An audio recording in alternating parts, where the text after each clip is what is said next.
Friends, it seems that this season for Barcelona is simply rewriting history. Here we have breathtaking victories, unexpected losses, and behind-the-scenes intrigues. You can expect real news, major rumors, exclusive insider reports, and even a bit of football gossip. Everything usually hidden from the fans. We will break down who received prestigious nominations and why, how the team is reacting to big departures, and what really happened in the captain's conflict. It seems that the 2024-25 season has become one of the brightest for Barcelona in recent years, and it has already brought the club and its key figures a series of prestigious nominations from France football. At the upcoming ceremony in Paris, which will take place on September 22nd, the Blaugrana will be represented in several categories, from individual awards to the title of Club of the Year. Barcelona's head coach, Hansi Flick, has been nominated for the prestigious Johan Cruyff Trophy as the best coach of the year. His competitors are Luis Enrique, who led PSG to a historic treble, Enzo Maresca, who revitalized Chelsea, Antonio Conte, who has been consistently leading Napoli to success, and Arne Slot, who is implementing his tactical philosophy at Liverpool. Flick's achievements in his first full season in Spain are impressive. He not only led Barca to the La Liga title with a 9-point gap over their nearest rival, but also won the Copa del Rey by defeating Real Madrid in the final, as well as the Supercopa, beating Athletic Bilbao. Moreover, the team showcased the most prolific attack in Europe, scoring 102 goals in 38 league matches. An important part of Flick's work was the development of young players. Talents such as Lamine Yamal and Jofre Torrents not only received game time but also the opportunity to shine at the highest level. The club itself has also been recognized. Barcelona is in the running for the Club of the Year award by France Football. The competition is fierce. PSG, Chelsea, Liverpool, and Brazil's Botafogo. However, their domestic treble, consistent performances, and the retention of key leaders such as Robert Lewandowski and Raphinha make the Catalans one of the favorites. An additional testament to the club's status was their confident run in the Champions League, where they reached the semi-finals, losing only to Inter on aggregate. Special attention should be given to Barcelona's list of Ballon d'Or nominees. At just 17 years old, Lamine Yamal became one of the season's biggest revelations. He played a decisive role in the team's victories in La Liga and the Copa del Rey, and also shone with Spain at the Euros. Pedri and Raphinha were pillars in midfield and attack, consistently influencing results. Robert Lewandowski, despite his age, remains one of the most reliable strikers in Europe. In the women's Ballon d'Or category, Barcelona is represented by 6 players, including Aitana Bonmatí and Alexia Putellas. All these achievements are the result not only of Flick's competent coaching, but also of the club's well-thought-out strategy. Barcelona has once again managed to combine their traditional attacking style, loyalty to their academy graduates, and the pursuit of titles. Now we just have to wait until September 22 to find out whether the Catalans and their leaders will return from Paris with the awards they deserve.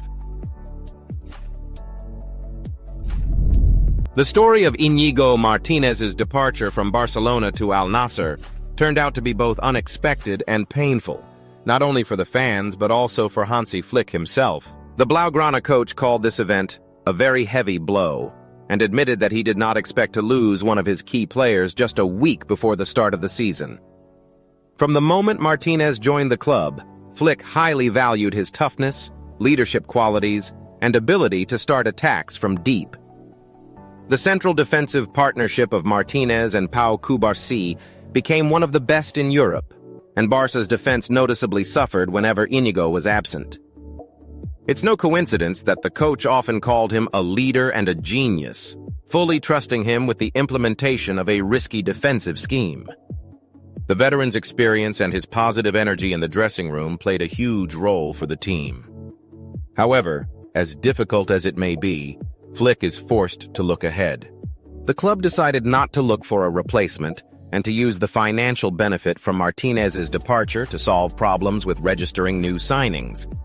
Now, Flick's options at center-back are Cubarsí, Ronald Araujo, Andreas Christensen, and Eric Garcia, And in recent matches on the Asian tour, he even tried Gerard Martín in this position. Martinez's exit happened on a free transfer thanks to a special clause in his contract. This will free up around $14 million in Barcelona's salary cap, bringing the club closer to complying with the 1.1 rule for registering transfers. These funds could be used to register Joan Garcia or Marcus Rashford. Despite the loss, the situation opens doors for the youth. Iñigo was the only left-footed central defender in the first team, and now academy graduates Álvaro Cortés and Andrés Cuenca have more chances to get playing time. Cuenca has already made his debut for the senior team, coming on in the Champions League match against Young Boys and earning praise from Flick. Cortés is still waiting for his first minutes but has already been called up to the first team for a match against Celta. For Barcelona, this is undoubtedly a serious sporting loss, as a reliable defensive leader is leaving. At the same time, it is an opportunity for young players to make a name for themselves and for the coach to reshape the team with a focus on the future. Now, all attention shifts to the start of the season, where Flick and his refreshed defense must prove they can cope without one of their main pillars. The story involving Marc-André Ter Stegen in early August 2025 became one of the most talked-about episodes of Barcelona's preseason. It all began on August 7th, when the club officially announced the temporary removal of the goalkeeper's captaincy. The decision was agreed upon with the board and coaching staff and was directly linked to an ongoing disciplinary case. The captain's duties were temporarily handed over to Ronald Araujo. The reason was Ter Stegen's refusal to sign an official medical report following back surgery. This document was required by the club for submission to La Liga in order to partially remove his salary from the cap and thus free up space for registering new players. For Barcelona, which is operating on the edge of financial fair play regulations, this was critically important. According to Spanish media reports, Ter Stegen did not object to the submission of the report itself, but wanted to amend the wording related to his recovery timeline. He feared the document could be used not only for player registration, but also for other legal or contractual purposes. On social media, Ter Stegen stated that the rumors about his actions were highly unfounded, stressed his willingness to cooperate, and explained that the estimated return time, about 3 months, had been agreed upon with both the club and medical specialists. The resolution came quickly. On August 8th, he signed the agreed-upon version of the report, and the club promised to submit it to La Liga the same day. The disciplinary case was closed, and the captain's armband was immediately returned to him. The management emphasized that this step would help complete the registration of new signings, including Joan Garcia and Marcus Rashford. During the conflict, Ronald Araujo, who was serving as captain, even gave a motivational speech at the traditional Joan Gamper Trophy match, showing that the team was striving to maintain internal unity. In the end, the story concluded peacefully, but it clearly demonstrated how bureaucratic nuances in modern football can directly influence a club's sporting plans. For Ter Stegen, it was a risk of reputational damage, but open dialogue and a willingness to compromise helped preserve both the captaincy and the trust within the team. Barcelona enters the new season with ambitions that cannot be ignored, and with a story where victories, drama, and great hopes are intertwined. On September 22nd in Paris, we will find out whether the Catalans can bring home a whole collection of awards, and until then we'll have plenty of reasons to follow their every step. Don't switch off, the best is yet to come.